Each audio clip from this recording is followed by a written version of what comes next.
is because it's helped me build prosperity for my network in their professional life. My actual work for the past 12 years has been in charities as part of a long-term giving program for large and small charities. Recently moved to a larger institution, Scotia Private Client Group, with a bank, working in philanthropy and helping our clients give away funds. And to see the way that we learn about people and engage with them through social media, it's a really new thing. When I came on board and they were asking me questions about it, I kept on saying to them, aren't you a bank? Aren't you supposed to be really boring and stodgy about this kind of stuff? And it's interesting to see how some of these businesses are finally starting to move forward. It's great to see a full house here today. I'm really excited about that. We've got probably a better spread of businesses than most boards of trade and business associations. So absolutely, as James was saying, please interact, please ask questions, please give comments. I know that half of you in this room responded to the survey. Thank you so much for that. But I also know there's about 4 or 5 power users of LinkedIn hiding in this room. So I would really love some comments from you on some suggestions to the group when they ask questions. The number one thing I hope to do with this presentation is not just give you resources on it, is to help you to use it and make it practical.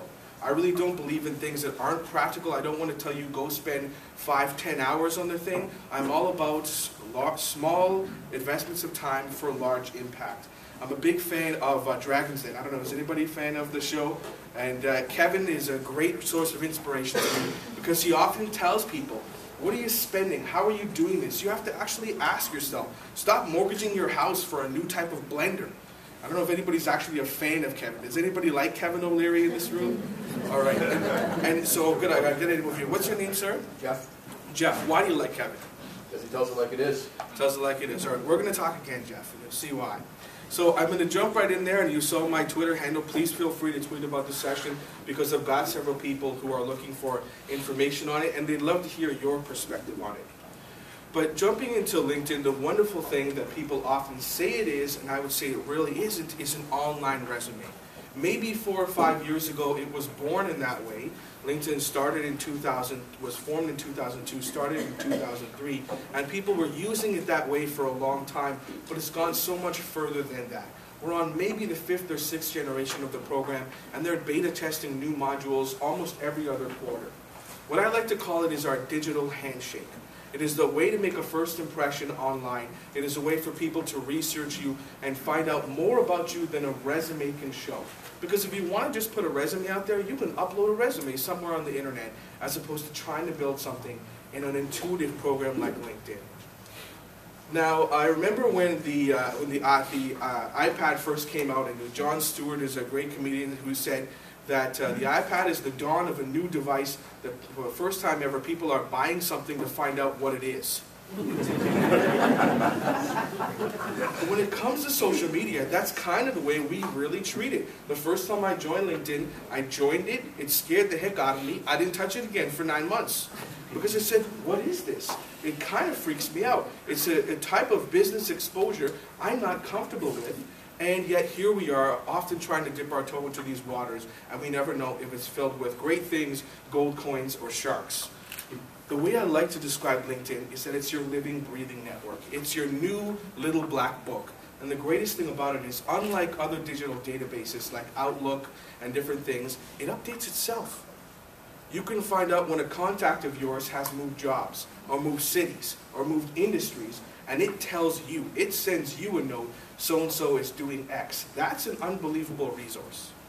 I often speak to student groups about using it, and I describe it to them as standing on top of a mountain with a bunch of yarn in your hand, and a little piece of string is connected to every single person you know in your business life.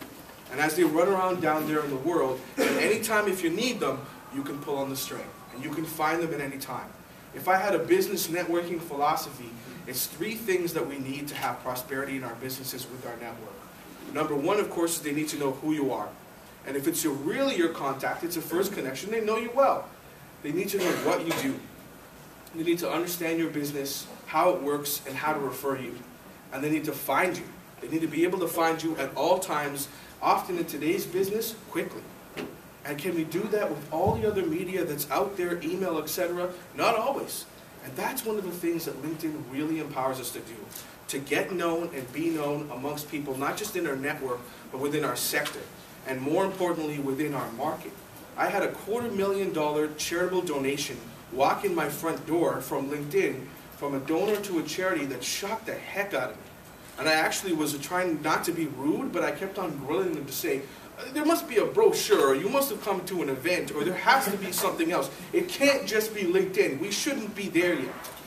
And they said, no, I've been watching the updates, I've been watching articles you post, I followed them to the organizations, I liked what I saw, I knew the organization, it was time to make a move, I couldn't find your name on your website in 30 seconds or less, so I just contacted you through LinkedIn. That was the first time I realized, wow, I better get serious about this thing. So there is a secret that exists in the world of networking and absolutely exists in the world of LinkedIn. It was wonderful to see the feedback from the survey of people telling me why they were uncomfortable with it and what made them nervous about it. It's the same thing that keeps a lot of people from the world of business networking. First and foremost, they don't want to look like this guy. And I do get a chance to talk on networking quite a bit to my professional associations, and I always tell them, if you ever find yourself doing this, just go home right away. And many times that's how people do business online. It looks like that. It feels like that. If I could describe Facebook in one way, it's this. That's how I feel about Facebook. I'm not a fan of it because it's too messy for my business profile and the way I react. However, we can't insulate ourselves. That's the big challenge. I remember a wonderful networker that I met a while ago. I always keep this ring there to remind me because they were a fantastic connector, but they were very quiet. They were in a science field. And they knew everyone in my network, and all the people used to go to them as a resource. And I said to them, you know, I never see you out there connecting or talking to people, yet everybody seems to know you. Why don't you get out there more? You would be more accessible to people. And they said, my problem is that I would rather be thought of a fool than open my mouth and remove all doubt. Which is actually, I learned later, an Abraham Lincoln quote, and that particular person then ended up years later becoming my spouse. And my first question to them at the time was, are you talking about me? But it was so interesting because it gave them anxiety. And in today's world, our network is out there, and they're talking, and they're available to people, and it can easily overwhelm us. These are people that like us, that do business with us, that we want people out there to say, do you know about my colleague? They're the best in the business at X. If you're doing this in the next 48 hours, here's how to reach them, here's how to do business with them, call them right now. That's the kind of stuff, that's the kind of connection that we're looking to create, and LinkedIn can empower us to do. So if there's a secret, that's a secret. That's why we want to be there. We want to empower these connections, but in ways we're comfortable with. So I don't want to spend a huge amount of time on the super personal or private career development side of LinkedIn, but I want to just quickly go through some of the things. Why get some random external source when one of our own sources has written something about it? About 2 weeks ago, James wrote a post on LinkedIn and talked about some of the ways that we have to make sure our own profiles represent ourselves well. And it was a great list that I love a lot of and I take issue with some of, which is of use, of course, of all things in the internet. So they only have one profile piece, which is true. A lot of people, when they were experimenting with LinkedIn, didn't realize they created multiple profiles. And it's a real challenge for a lot of people because our work spaces haven't defined how they feel about LinkedIn. Do you have a professional site, a separate company page, a site for your business and a site for yourself? It's a confusing topic, and LinkedIn doesn't encourage having a number of them. That's probably one of the best tips, to say consolidate it as much as possible. When I say the professional photo and complete profile, the #1 picture used on LinkedIn, as told by LinkedIn, is wedding photos. And it's something that doesn't do well. When I talk to HR people and they say, you know, I can see that there's a bouquet in the background. It's not a professional piece. James's tip was great to say, make sure it simply represents you in your business. If you're a creative class person, then maybe the suit and tie isn't the way to go. But if you're someone that has a professional profile, you don't need to get a headshot, but something just a little more to represent yourself. The summary section is something I'm going to talk about. It's probably the most important part of a personal profile and the #1 thing that people actually are uncomfortable with, don't do, and that's why their profiles aren't as good as they can be. Having recommendations is important. The magic number is 3 to 5, and we'll talk about what they are, how to get them, and how to use them. Making sure your profile is 100% complete, I really don't like that one at all, because LinkedIn is a business. It's there to monetize you. So when they get a 100% complete profile, that means you're ready to sell. So you don't have to upload your resume and do all those things. It's a plus, and if you're a job seeker, it's of help, but never feel that you have to do it. Clear invitation requests, and we'll talk about that. That's probably the number one most important thing for people that don't use it often, to learn how to do well, because it will help you when you're connecting. Constantly engage your network was important.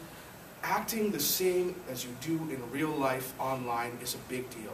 People often say to me, Paul, the reason I don't like LinkedIn and all of social media is I have to create this new persona, this new way of engaging people. It makes me uncomfortable.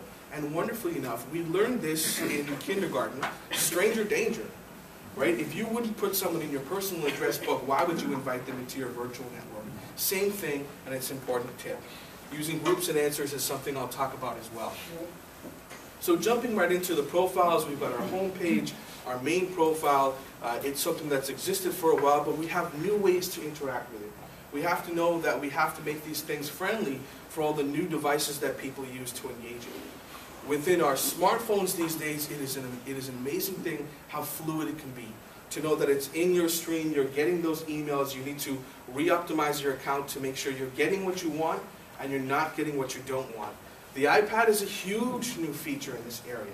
When I talk about, the growth market of LinkedIn, what is the average income of the LinkedIn user, what is the average new user who's a prospect for your businesses, the iPad is a huge area. The number one purchaser of iPads is 50 to 70, highest income, most interaction in terms of consumer business. Because what really is an iPad but an iPhone that you can see? And it's a huge new way about people in our businesses actually interact with profiles and the things that we do. The status updates is another feature that a lot of people don't use. And it was pretty exciting because for me, it was Twitter before there was Twitter. You had the ability to put out updates to your network, let them know what you're doing, valuable resources, etc. And over the past 2 years, wonderfully enough, my own network has re-educated me on what they want to see. It is the world's shortest e-newsletter. It doesn't have to be as short as Twitter, but it has to be of value.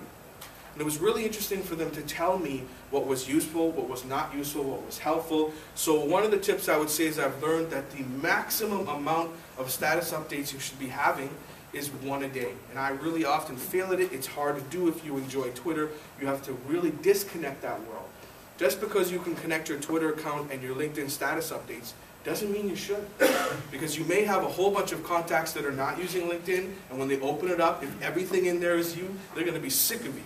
If they're not already sick of us through all this social media stuff. Many in my list who I know don't use it a lot, I actually teach them how to turn off my updates. To say, if this is going to annoy you, I don't want to do that, turn it off. But once a day max, and I would say once a week minimum. Because the power of these updates is that marketing drip. Always to be able to say to them, here's where I am, here's what I'm up to, here's how to do business with me. And they really appreciate that, not just on your personal marketing side, but on the marketing side of what is your business and what's the value to them.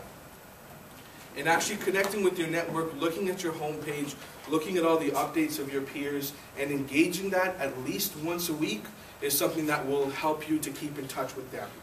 So to know all these things, and besides, and be careful again, I really try to fight Facebook syndrome, the whole concept of liking things. You really want to interact. To say, I saw your blog post, I liked it, here's why it was of value to me, here's why other people should read it, because of course when you comment, it goes up to your network as well. Interaction is key. Again, it doesn't have to be a lot. Once a week maximum, if you're not someone that's on there every day, is all you have to do in this status update area. There's a new language. There's a new way to communicate in the world of social media, in a Web 2.0 dialogue world. It was really complex for me. I had a real struggle doing it because we're all educated in an old marketing world of push, press releases. Here's what's going on with our business, and using only the company voice. And wonderfully enough, there's new resources out there. I've read about 15 books on the subject, and most of them were just confusing them, and most of them read like textbooks. And these were two that really stood out for me. The power of pull, the concept of having a conversation about fascination for your network, about value for your network. If you can learn how to start posting and sharing things that bring in your customers and bring in your network, it's a much better conversation for them. a great book called Unmarketing, which it helps sometimes that things are written by Canadians because they understand our culture, they understand the way that we interact with our network. So Unmarketing was a fantastic book to realize how we have that dialogue, and it also helped me to understand and ask my network, what's the right ratio of me to we? What should I be putting out there? And really the number that came back to me was 10-1. So for all my different LinkedIn updates and tweets and things like that, it's the Harvard Business article, the Globe article, the Economist article, etc. And one thing about here's what's going on with me this week. To be of value to them. That book was really interesting in helping me to understand how not, frankly, to annoy my network. So I often share that the summary section is really important. Most people use it as a biography in the third person, as we're, again, so used to being taught by our companies to make these bios. I got a wonderful chance to listen in to a LinkedIn session recently from the company, and they were saying that they recommend the #1 voice for LinkedIn summaries is first person. And again, because you're trying to engage with someone, it's that digital handshake. I love mission statements and purpose statements to actually say to someone, here's what I'm doing here. Here's what I'm looking for. Here's how it can be of value to you, as opposed to a standard biography. That's for your bio. That's for your resume. This is a place to engage. LinkedIn just a few days ago put out their 2011 most cliched words on LinkedIn in summaries and resumes. So this was their up to this for the year, and we all know these words, and they all find their way into our resumes and our bios, and they're classic words that mean nothing, right? Everybody has these things. When I meet new immigrants, I can clearly see who's been coached by a career center, because I still see words like synergize. I think that's a sports drink. So using these things and making sure we actually say how we did it, why we're of value, case studies, what we've done. That's the key thing that we have to do to move beyond these cliches. If there's one thing, one important tip as you grow your network, it's not being, and of course LinkedIn's changed this now, the new feature of connecting to people. When you send an invitation to someone, the one thing you never ever want to do is use the standard line. Because in the end, you're just like all those other people. Who here is freaked out by the random invites they get from strangers on LinkedIn? That's pretty crazy, right? Again, a little bit of Facebook syndrome, a little bit of bounty hunter syndrome, these weird misfits that find us and send us notes. Don't even tell us, look, here's how we know each other. You know, you may have met them at an event, you may have done business with them 5 years ago. They need to tell you that. And so when you're connecting to people, you need to do the same thing. Nothing wrong with being a bounty hunter. We just have to be business about it. So, so just saying, here's where we met. Here's why I want to connect. Here's why I hope to be of value. Thank you for the opportunity. We don't say that enough. When I talk about the ways to connect, we often connect with our existing network. But then there's an opportunity to go a little bit beyond to heroes and leaders and people you want to learn from. And getting connected to, Seth Godin, Tony Robbins, Roger Martin, and those people isn't an easy thing. This is a 300-word pitch. That's what it really is. And we really have to say, here's why it's worth being connected. Growing a network is something that brings people a lot of anxiety. When they said to me, Paul, I don't want to push out there and bother people, and I don't want to be connected to all these strangers. And I tell them, absolutely not. For the first time, again, I joined LinkedIn. I didn't touch it for 9 months. Almost a year later, I came back and said, okay, how do I do this in a way that makes me comfortable? And at the time, I had my little black book. So that's where you need to start. You need to start where do you live? Who do you do business with right now? Who's in your trusted network? Make sure they're in.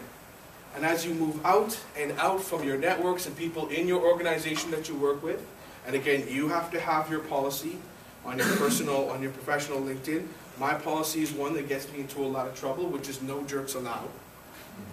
Of people who I don't respect in business, if I would not refer them, if I would not connect to them in the office or on the water cooler, I'm sorry, that's my personal thing. This is my professional network.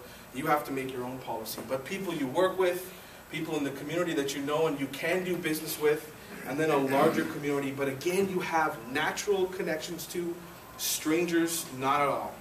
And then when you've got that solidified, then it's time to maybe reach out a little bit and say, here's someone I could do business with, or here's someone that knows a colleague of mine that I want to get to know better in 2012. Those are people to take a risk on.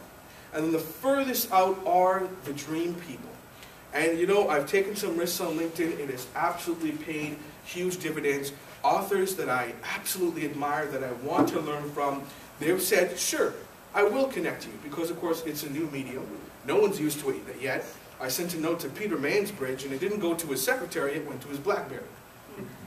And so you got a shot. So I've had that 15 minutes with some of my greatest business heroes, and this is the way that it can be done. So expand from the inside out.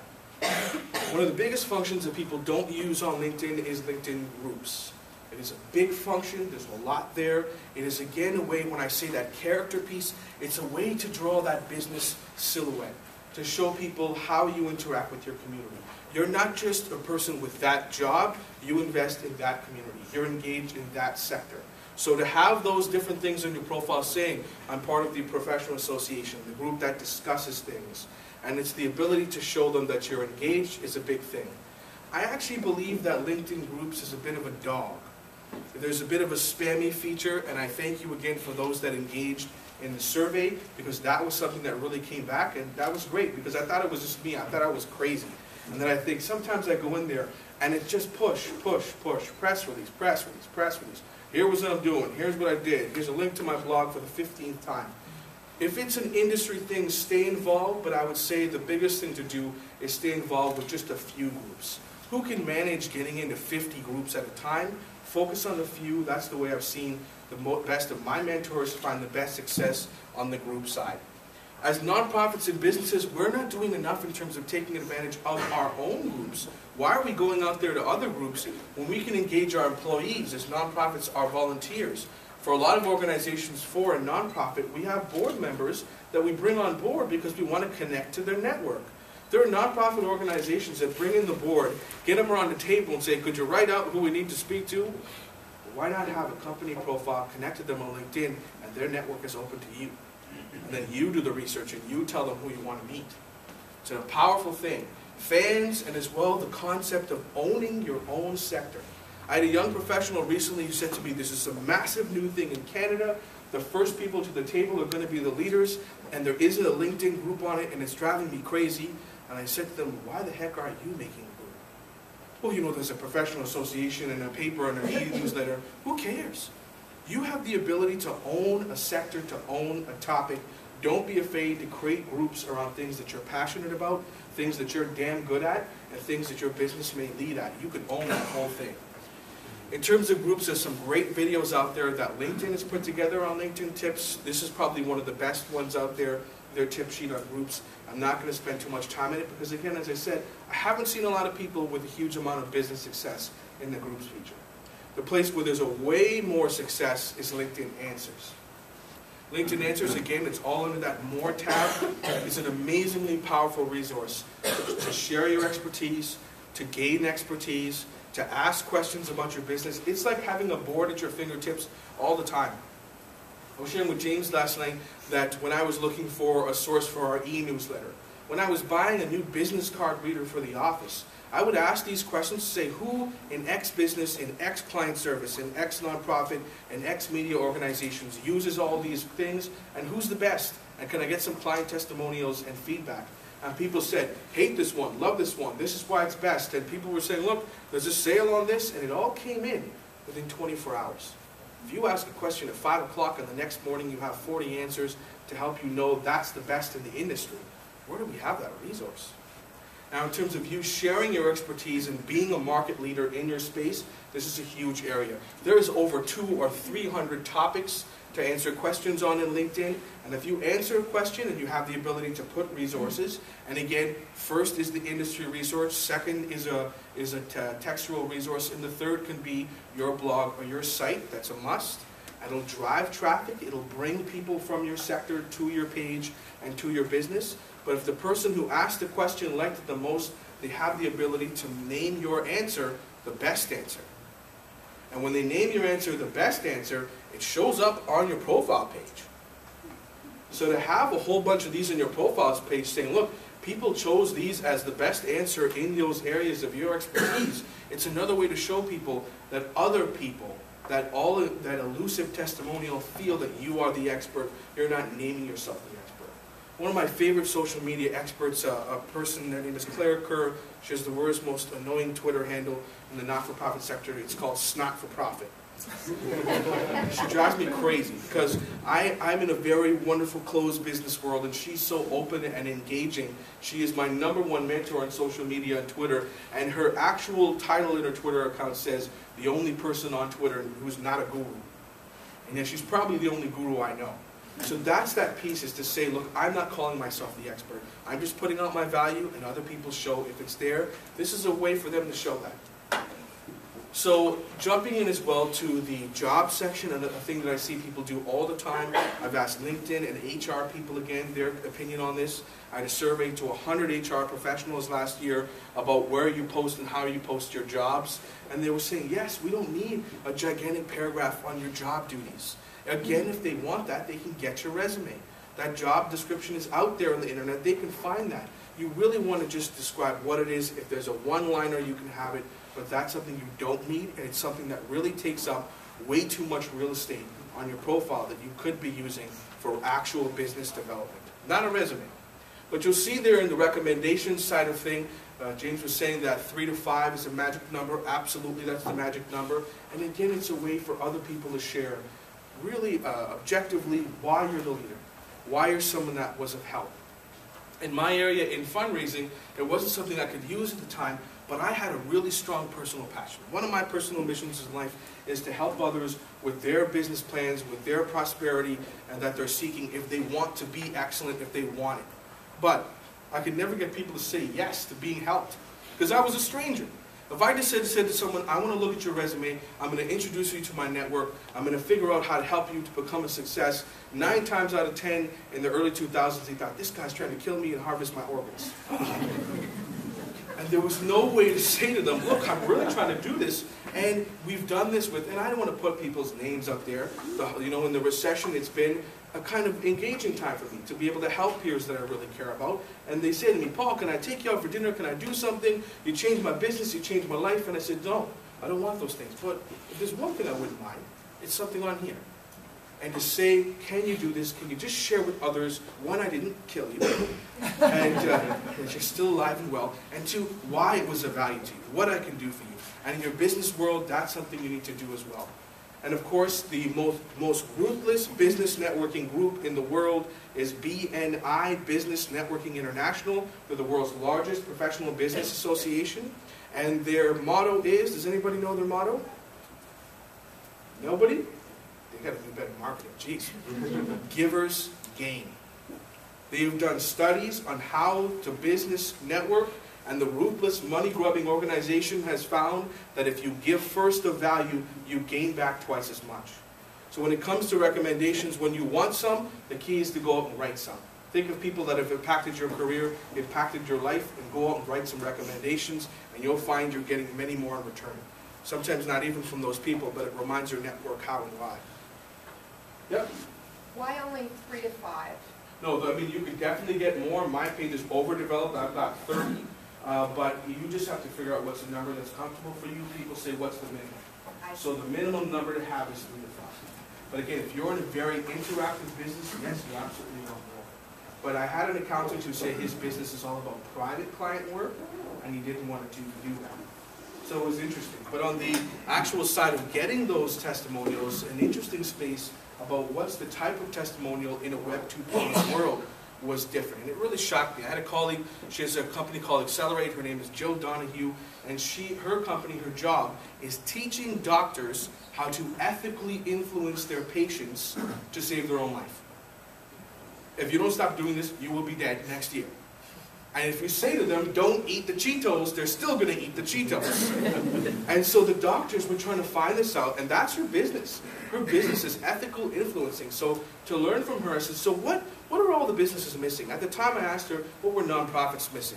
She said, you know, everybody does the standard stuff. You do the educate, you establish your credibility, you say, this is what we do, this is how we do it, we know you've bought in, you're already a donor.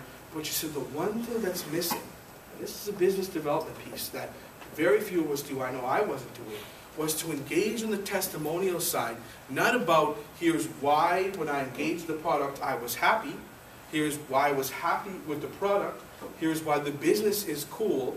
It's the testimonial to say, when I picked up the phone, here's how they helped me. Here's why they made the paperwork easy. The process is as important as the product.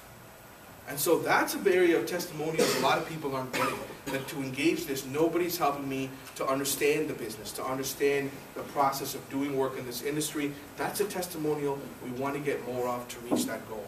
So if you're looking for recommendations on LinkedIn, that's a thing. Sometimes when you send a general note to a colleague, you kind of got to write it for them to give them a bit of a skeleton to say, look, this is what I'm looking for in 2012. Just people that understand me in this space.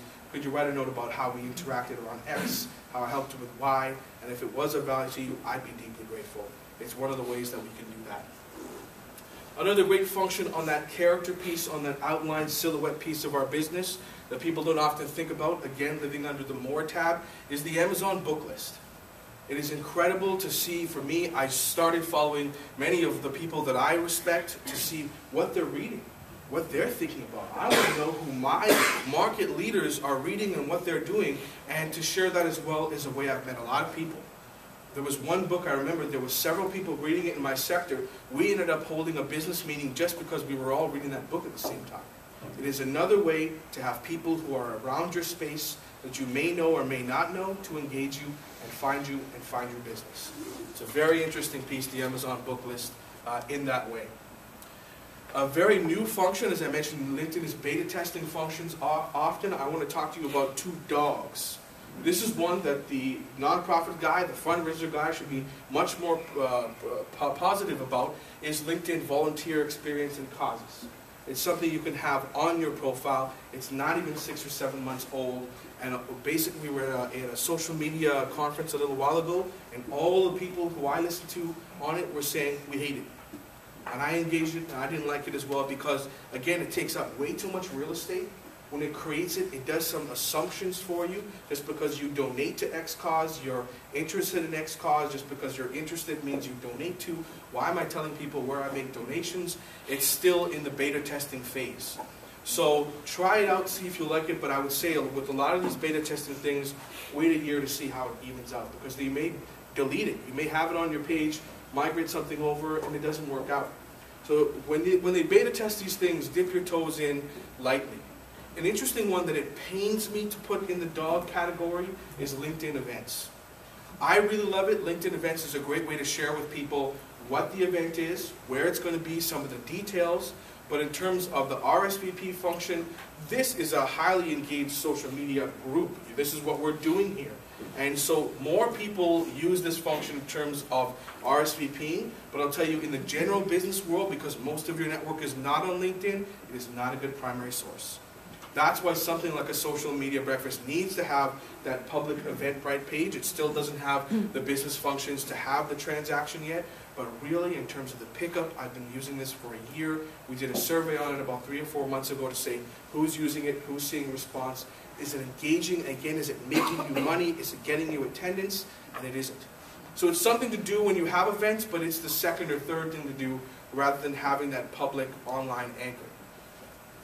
So being in the business of client service, donor service, it's a really challenging thing. How many people here are in the business of service, that you serve customers, clients, or donors? So quite a number of you. I remember there was a great windsurfer who said that windsurfing is a scientific art. It is actually quite easy if it wasn't for the damn wind. Well, being in the business of client and donor service is really, really easy and wonderful and engaging and life-giving if it wasn't for the damn clients and donors. Because they don't call when things are really easy on a Tuesday afternoon when you're having a cup of tea. They call when it's year-end and you've got a lot of things to do and the boss is saying the report is due, and that's when the phone rings. And we really have to figure out how to engage them, how to empower them in different ways to help themselves, to get what they need and not always contact us because we want the contact, and for some of us that's part of our job deliverables, but are we really helping them do the business? When it comes to the business of sales and we have a product, are we helping them to buy the product? If they have to talk to us to get it, there's a problem in a 2011 space. They need to be able to move quickly to that. But on the subject of making it practical, because I'm going to stop for a minute and move into the company space, I want to say the last thing to leave with you and your personal use of it is timers. Don't let it go overboard. That's for Facebook. I've had a timer next to my desk on LinkedIn for years. It started with 10 minutes a week, and it grew to 30 minutes a week, and now it's about 10 minutes a day. But when the bell goes off, my spouse knows to come in with the pepper spray or stun gun. It's got to move forward, otherwise it's going to become Facebook, and I wouldn't have eaten for 2 or 3 days because I love it so much. Not that I'm ever going to be malnourished. So just on the personal side, I'm going to move into the company side, just closing up the personal. There's some amazing things out here. This is a third-party site called LinkedIn Developers. And it has the ability to help you customize, put share buttons on your site for your stuff and design where the button goes, to have your personal profile engaged in a different way than just the button, and how to say apply using LinkedIn for a job. All these feeder pieces, you can actually tell the link where you want it to go. Where's the job location? What's the job title? What's the recipient email? You can make it do a lot more. This is a free service. So there's a really powerful piece here. When it comes to our own places as well, we have to put it out there more. So remember, same thing with your Twitter profiles. We've got to get used to doing this more. It's got to be our name badges. So take that name badge off before we get to networking. Write that Twitter handle in. But when you're going to events, make sure you have LinkedIn on there. LinkedIn on cards, in your email signature, and on your company website so that people can drive that to there. It will help you with that business development. So before I move to the company side, if I can ask you to please stand up for just a moment, because I've overwhelmed you with the personal side. Take a deep breath and please have a seat. There's a great speaker who once said to me that the mind can only absorb what the butt can endure. There we go. Great. Yes. All right. Well, welcome back. So business at work, on the company side of things, I want to make sure I keep the time. This is the place where really, when we're thinking of it in our business life. What are the numbers? Wonderfully enough, LinkedIn put out a 2011 report on what's happening with them. LinkedIn, if Facebook was a country, it would be the 3rd largest in the world, with 500 million users as of 2011.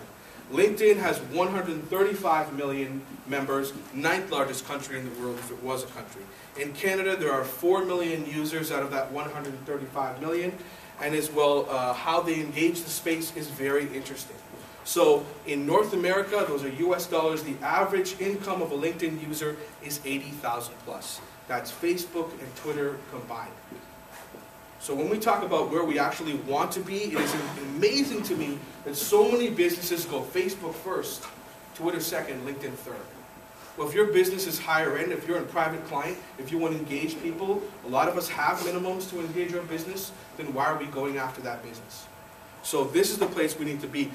People say to me often, we don't have a company page, Paul. I know we should be doing that. You shouldn't feel so bad. Because out of 500 million users in the world, 2 million is the number of company pages. There's only 2 million company pages in the world. So there's a lot of place to grow, and you can beyond that. In terms of nonprofits and charities, there's only 116,000 nonprofit and charity pages in the world. Really, really interesting to see how much that market can grow, and we're moving forward all the time.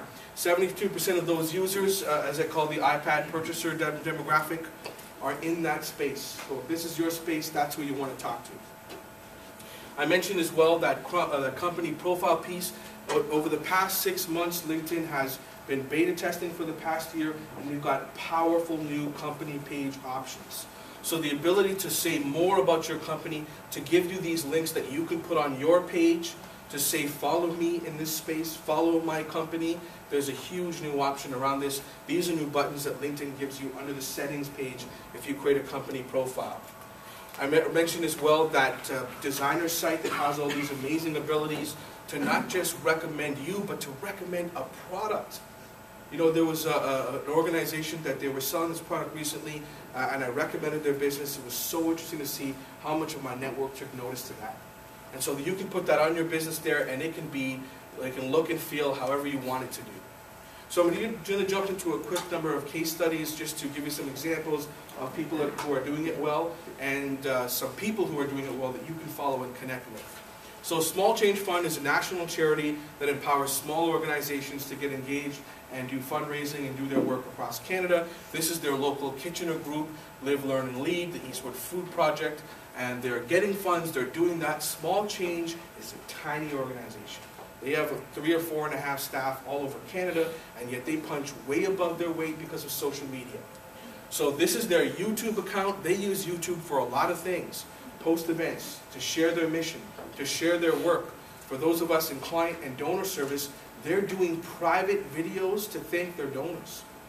I had one where they had a donor who made a really big donation on credit card last minute at 7 at night, and the people who were in the office filmed a thank you video of them jumping around and saying, listen, you just blew this project out of the water. We were hoping to raise $5 grand, we were at $50 and you gave 10 grand. We're going crazy. And they videotaped that, they sent it to the donor freaked out, sent it to their friends and family. That little organization had $25,000 before the end of the week. YouTube. Their company page is something that they've got, and again, they're social media aware and active. They don't have a huge and active company page. I was talking to their ED, who's here in Kitchener, Mary McGrath, and she was saying we're expanding our services, but it's not something we've done a huge amount. Do we have traffic from it? Yes, we do. And so I said to her, traffic from it? How do you guys know that? They are aggressively using LinkedIn's company analytics. So in your company profile, you have the ability to engage the analytics. It can tell you who's engaging your company profile, when, from what industry, what times of day are doing it. These are things that are really important to know. Again, to engage at the smallest amount of time investment. I'm not telling you you need a full-time person to do this. You should be investing only a little bit of time, but it does need to be a plan, and weekly. And here is how you're going to save that time. Which members are doing it, how they're visiting it, again, from what industries. Wonderfully enough, I was engaging social media and seeing, who I was going to stay with here. When I was coming to Kitchener, the Radisson, I sent them a note saying, wow, your whole stuff is boring. You guys are a large organization. You spend a lot of money on marketing. Your social media presence is terrible. And to see even how they responded to that, the Whopper is an interesting hotel. It's got a lot of character. They've got a great Twitter account. It doesn't do a huge amount. They don't spend a lot of time tweeting, but all that matters is you can get to their website, you can find out about them, and then engage their people. So I said, let's test them out. Send them a note, sales note. And they got back to me within 13 minutes. So they don't do a large amount of promotion, but when it comes to their customers, they're there. And I said to them, that's why I'm going to stay with you. That's why I feel that organizations who are thinking smart are doing this. And I asked their marketing person, huge time investment? No. I get an email when it's in this area. I keep an eye out for sales-oriented stuff. I engage whenever possible. This is a fantastic book that really helped me over the past couple of years to design turnkey systems for my clients, for my donors. To say, how can I be present 24 hours a day in a web media world? This is a fantastic book to do that. So it's a great resource to help you think about engaging it, to help you build those and think differently for your customers, to build things, to empower them. Because more and more of them are up at 2, 3 in the morning, especially that Zoomer or senior set, because that's just the way their circadian rhythms work. And of course I asked her, I said, look, what should I be thinking of in terms of the Whopper? Give me a scoop for our business group here. And she was telling me in January they're going to be doing a huge amount of promotions on business and meeting space. Found that out because of Twitter.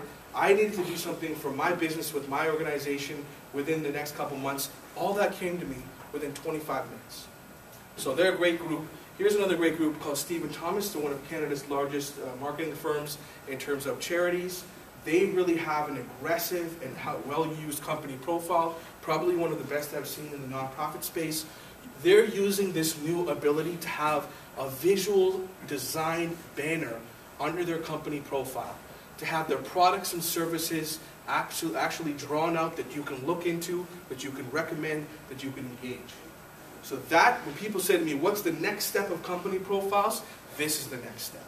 And they made a whole suite of how to engage people in their network. For their, What's the name of that company? Stephen Thomas. Stephen Thomas? Yes. And I will send out the presentation, by the way, after, and a whole bunch of links as well to all the different people I mentioned. So they have a social media conference that they run in Toronto every year called Digital Leap. They've got another one coming up this year, a really powerful piece for their business set. For the young professionals, they've built a very Twitter-friendly concept of having events to help them network. That event sells out in an average of 12 to 13 minutes. All because of Twitter, because of that young demographic. They know how they engage. Looking at some people in the room who are going to translate well to this space, because you take it beyond the standard company page, the tech stuff, to that banner profile. People who have great sites that are going to translate well into this space. This is a great page from somebody in this room. This is going to translate amazingly into that banner profile in terms of how you connect to people. Talking to high-level contacts, high-net-worth contacts, to engage them and pull them into not just your website, but into your business. On the personal side of search, etc., you've already got people who are engaging a lot of social media, but they're going to translate really well to the product, to the service side, to the banner side, to being able to be recommended for people they found jobs for. This is the kind of stuff that's really going to do well. For marketing organizations that are really good with visuals, that are really good with graphics, they're going to destroy this space. They're going to do a huge amount if they get out front to own it, to make it look good, to make it feel easy. They've already got all of their social media stuff there. There's a large opportunity here to move into this space, and it's great to see that some of you are already looking forward to doing that and engaging people. And then the Sign Depot is a great example. It doesn't look too good on this, but really, really vivid website that really pops. Something like this in that banner section is going to look amazing, and I'll give you a good example of it in a second. In an odd organization being Johnny Walker. Before I do that, I don't do a lot of plugs for sponsors, but I was just looking at the site and I said, wow, I've been actually harassing my car dealership that I love because I love my car. And I keep telling them I want to empower my friends and family to think about this vehicle because it's a micro van and it's got all gas and good and everything, but they won't engage social media. And they can't do that. I can't even recommend them. So Hefner's got all the different social media things, and of course, yes, they were crying last night about we're updating the website. I was telling somebody, I once recently met the Dalai Lama. It was a great opportunity. It was in an airport, and he was really stressed out. And I said, listen, what's wrong? He said, oh man, my website's crap. I can't tweet, and it's going bad, and my blog is not functioning. That's not a true story. But I gotta tell you, you know for sure that everybody's website doesn't do what they want. Everybody hates the people that run their website, and that the nerds, they fight us, and they won't let us do anything. But it is moving forward. At least you're there. 2 million company websites in the world. You got to be there. This is their Scion site. They've got the QR codes. They've got the Foursquare going, so that people can say, their peers can say, I'm at the dealership thinking about buying a car. When it comes to engaging your business, if you have a presence, if you have a place, this is the kind of stuff that's going to take you to another level. So company paid as well. They're going to be taking it to the next level sometime soon, and they're looking at engaging those products and services. That's where we have to be. I just want to mention a couple of leaders of mine, people who pull me into this space. Agents of Good are another marketing firm for small nonprofits. They do amazing web work. And Jen Love, who's here in Kitchener, and John Lepp, who's in Mississauga, are real leaders in the space. This guy, John Lepp, has more followers on Twitter than some arms of CBC. And he's an amazing engager in that space. He makes me highly uncomfortable because of how personally he tweets all the time. But when I say what's working, when I say who does business, who's making money and getting referrals, they're two of the leaders. They're people that teach me. So just the last quick case study on this. I was on Bay Street looking recently and walked by something and said, really, a booze ad in the subway station? They're launching a new high-level service just under Johnny Walker Blue, double black, but unlike every other poster out there, what is the only social media on their poster? LinkedIn. I sent a note to their group saying, what the heck is going on? Everybody else has got Facebook or Twitter or all three, not just LinkedIn. And they said, yeah, well, it's the demographic. It's the average income age. It's the average high-level client, high-net-worth client that we want. We don't want to be on Facebook. That's for Johnny Walker Red. I said, I'm not going to tweet that. Yep. You've also been doing aggressive advertising of promoting you to follow Johnny Walker on your profile. Yes, so I'm going to jump into that. And it's not only that they're doing it, it's how they did it. I was dying to ask them what the amount they invested in. I had an ad source that told me they're working on between $2 and $5 million as a budget. And they're willing to go as high as 10. They're doing ads on the street, again, LinkedIn only, but the most amazing thing is that profile. Look at that banner spot. That's the kind of stuff that you can be doing at no cost. If you've got a web designer or someone that helps you make your material pop, this is a place you can do it. Look at how many followers they have. This campaign is not even 6 months old. They have 7,000 business followers, soon to be 8,000 before the break is over. And of course, they're learning that piece. We're not pushing. We're not just promoting our product. Sure, Johnny Water Blue, little tasting events, that's amazing. But improve your profile with Johnny Walker and LinkedIn. Now, I improve a lot of things in my life with Johnny Walker, but in a different way. But absolutely, they're going value first. This is a great example about how big companies are jumping in, and we can watch what they do and how they do it to follow them along this path. So as I finish up, I want to say, we all jumped. There's a lot of people who jumped on LinkedIn. They were using it before. That's the number one thing I heard from your survey is, I use it, it confuses me. I want to go to the next step. So I would encourage you to think about giving the overhaul to your profile with some of the things we've talked about today, to say that, when we first started with these things, just like cars, I don't know if everybody remembers when we used to have 4 or 5 keys for each car. One for the ignition, one for the trunk, one for the glove compartment. It was a crazy time, and we've streamlined. In the past number of years, we've got that one key, and now we've got no key. It's the same thing with our LinkedIn profiles, with those social media spaces. We have to overhaul, we have to streamline, we have to move into that space. When it comes to resources, this is probably one of the best in the world. I'm on LinkedIn. Now what? Great book. It's only about that thick. It's a little outdated because it was written a little while ago. Good on LinkedIn for Dummies for doing a 2011 update to their book. It's a great resource. But probably the best one I've ever seen, and I saw it, I had to purchase it. I've been testing it for about a month. And wonderfully enough, when we engaged in this session, I said, is this thing going to be of value? It's a great book called The LinkedIn Law. It looks like a passport. It is tiny. And when I said to a lot of my colleagues, what is helping you to get over in this space? Look at this thing. That's it right there. It's only a few pages. It is a workbook, and it'll help you to think about your profile, think about how you engage it, write it down, and then translate it. I said, this is the most amazing resources I've seen. I showed it to one person who was a leader in my organization in the bank. They took one night with it. They came back and said, this is it. This is what I've been looking for, and they made me buy 200 copies for some of our executives. So wonderfully enough, I actually said, would you mind if I tacked on a personal order, that bulk order? And so it's $8 online. I absolutely encourage you to buy it, but I've got about 30, 40 copies with me today. Instead of the $10 of shipping, handling, or whatever, it's $5.